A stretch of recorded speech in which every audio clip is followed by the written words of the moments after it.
na Simba ameenda kutufelisha. Sasa hivi katengeneza vita kwa wanasimba wengi. Wanasimba wote mliokuwa nje, mkutano umeenda kiuni. Kuna mambo mkubaliana kwa ukweli, hata kanichukia nichukie. Napenda kuzungumza ukweli, sio pigo, kwa sababu nimepata Simba kupata furaha tu, sio kitu kingine. Mkutano wa leo, mkutano wa kiuni, kwa atakayekubali, atakayekataa atajua mwenyewe. Ila niwaambie, baada ya hoja watu wa kamati kusoma, wanachama tungeulizwa tumeridhia au hatujaridhia, lakini wamevunja kikao, kwa sababu wamepika ubwabwa. Hatuli ubwabwa wao, na tunachohitaji mafanikio ya Simba. Tuwaambie tu, hawawezi kuendesha klabu yetu kiuni, hawawezi kuendesha klabu yetu kiuni, hawawezi kuendesha klabu yetu kiuni. Kwa nini hamkubali muda ule ule sasa wakati mkutano unafungwa?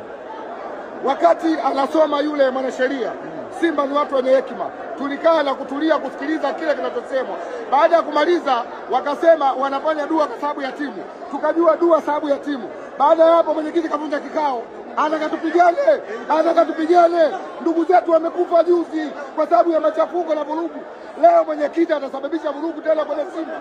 Serikali, mwangalieni huyu mtu, sio mtu sahihi kwenye klabu yetu, kwa sababu alichokifanya leo watu wamepaniki. Atakayetokea vurugu nyingine, mlimchagua wenyewe, lakini tumemchagua ili atuongoze, hatujamchagua ili mradi atuadhibu anachokifanya. Mimi niseme mwenyekiti katika hili amefeli, na huu mkutano sio halali, mkutano batili. Mkutano sio halali, mkutano batili. Tunahitaji mkutano, tunahitaji mkutano. Huu sio mkutano, huu mkutano wa chakula, sio mkutano. Mkutano wa chakula, watu wameitiwa ubwabwa wale, huu sio mkutano halali. Hakuna mkutano. Tunataka yale mapendekezo tujadili, tukubaliane.